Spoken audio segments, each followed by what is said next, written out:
皆さんこんにちは、タサンシマです。今日はキャロットラペを作りたいと思います。はい、キャロットラペといってもいろんな作り方があって、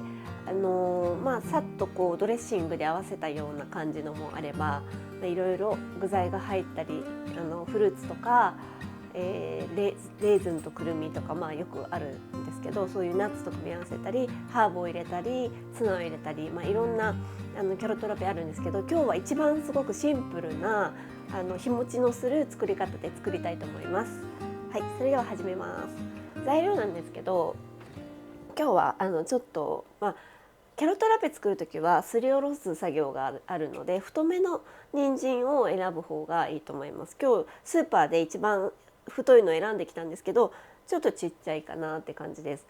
数が増えれば増えるほど面倒くさいので、皮を剥いたりしなきゃいけないので面倒くさいので、大きめのものを選んでください。で、まず人参の皮を剥きます。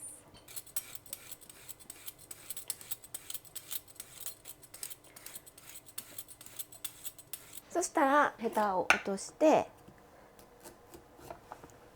下も汚ければ落とします。これ半分に切ってもらってもいいんですけど、持ちやすいのでこのままこのスライサーを使ってすりおろしていきます。はい。では、ボウルを用意してもらって、ボウルでもバットの方が浅いので、バット持ってる人はバットの方がやりやすいと思います。でも私バット持ってないのでボウルにします。はい。で、動くとちょっと危ないので、ボウルの下に濡れ布巾かましておいた方が安定します。で、スライサーは底にくっつけて、しっかり力が入ってもぶれないようにそこにつけたままの状態で人参を持って、持ちやすい向きで、私はこっちの方が持ちやすいかなと思うので太い方を握りますけど、少しこのまま入っちゃうとすごく短くなっちゃうので、なるべく寝かせて鉛筆を削るような感じで削っていきます。このスライサーは両方からすりおろせるってことで、こうして戻してくる時もすりおろせるんですけど、もし綺麗に見せたい時は一定方向に力を入れます。グッグッグッって感じで。そうすると細さ、人参の細さが一定にすりおろせるので、すごく綺麗になります。ちょっとやってみたいと思います。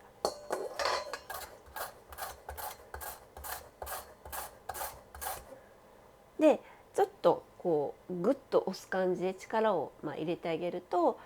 綺麗にここに絡まりにくくなるので、よくここは目が詰まっちゃってだんだん細くなっていったりとか、詰まっちゃって何回も取らなきゃいけないみたいなことが起こりうるので、少し力を一定方向に加えながらすりおろします。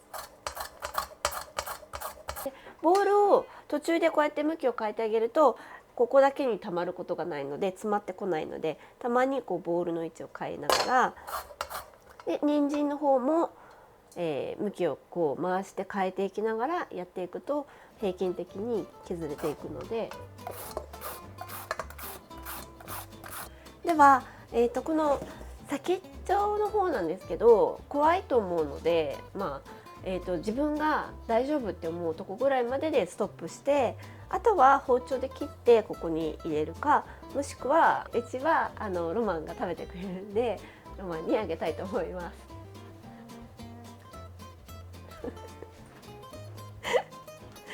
いる全部。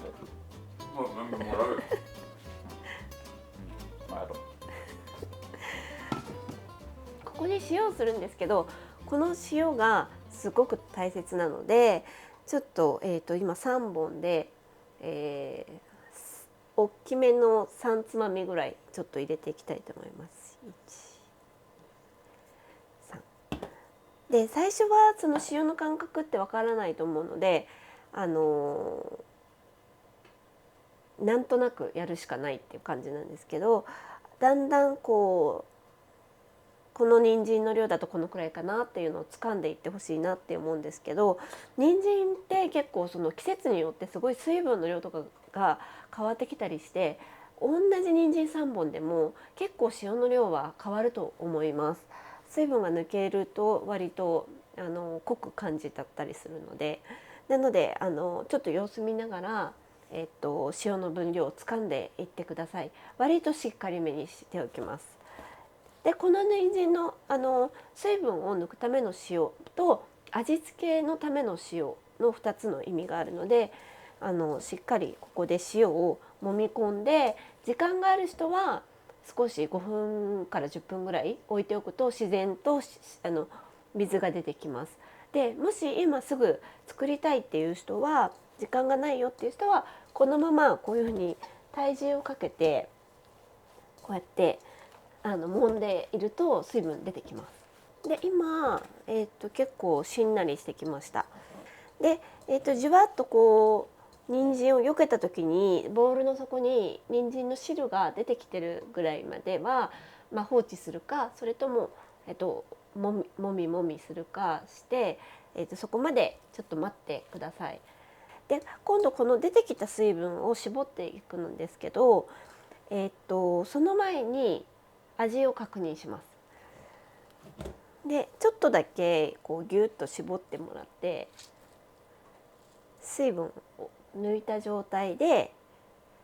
この水分を抜いた状態で味見をしてください。これすごく大切で、ちょっと味見します。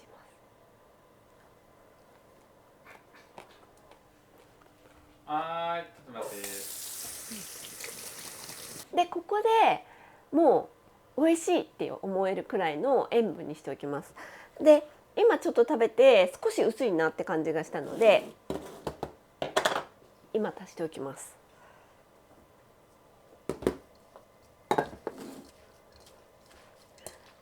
はい、この後に、オリーブオイルとレモンで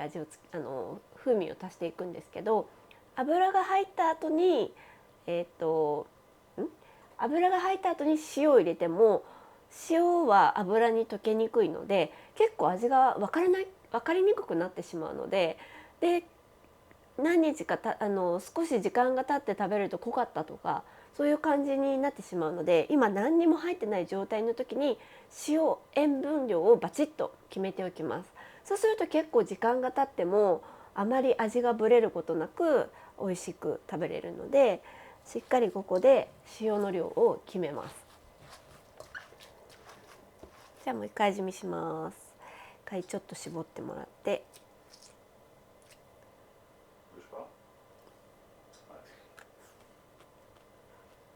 はいはい、今ちょうどいいかなと思うぐらいです。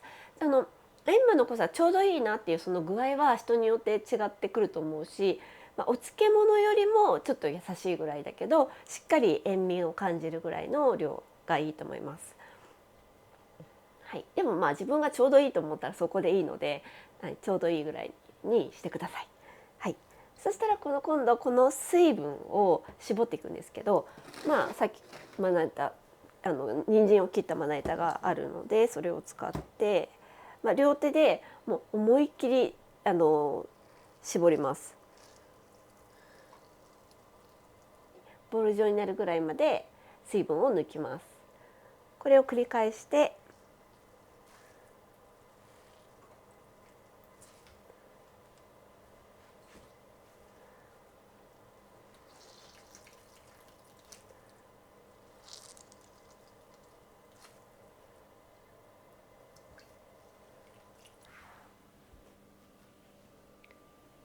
でこの水分の量なんですけど結構人参によって変わってくるので、あんまりこのぐらいないといけないっていうことはないので、しっかりこの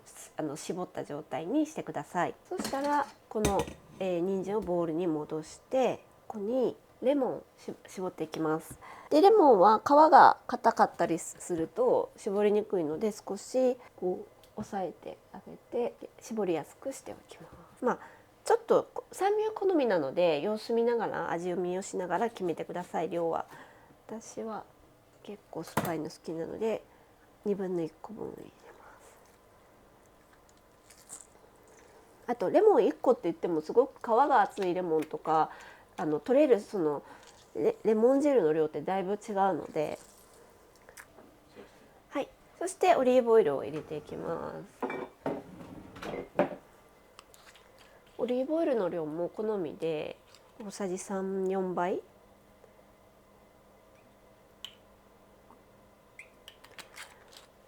入れたらしっかり混ぜます。ほぐしながら混ぜていきます。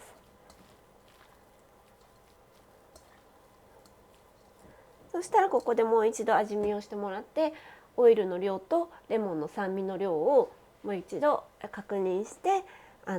調整して決めてください。では盛り付けていきます。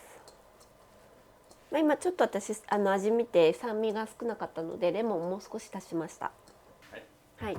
で最初に塩の加減を見るときにしょっぱすぎたなって思っちゃった場合は、少し半分ぐらいを水でさっと洗ってまた絞って混ぜると少し塩味の調整ができるので、しょっぱすぎた場合はそのようにしてください。はい、でちゃんと塩味をバチッと決めてからレモンとオイルを入れて最終的に味見をして、その加減は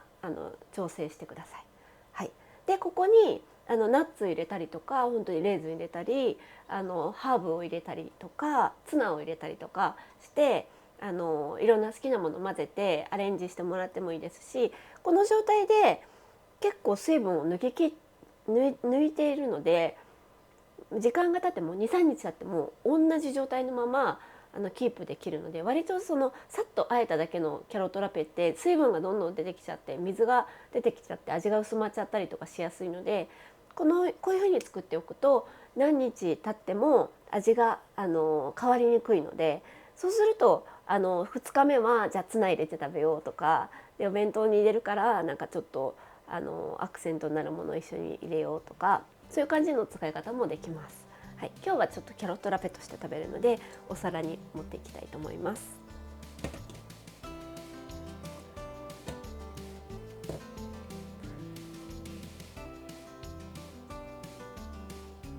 はい、今日は、キャロットラペを作ったんですけども、このキャロットラペは水分をしっかり抜いているので時間が経っても味が変わりにくいですし、味とか状態が変わりにくいですし、アレンジもしやすいし、水分と一緒に人参臭さみたいなのも抜けているので、すごく子供でも食べやすくてたくさん人参を食べることができると思うので、ぜひ作ってみてください。そしていろんなアレンジをして食べてみてください。レシピは概要欄に載せてあります。それではさようなら。うちはロマンが食べてくれるので、ロマンにはいはい。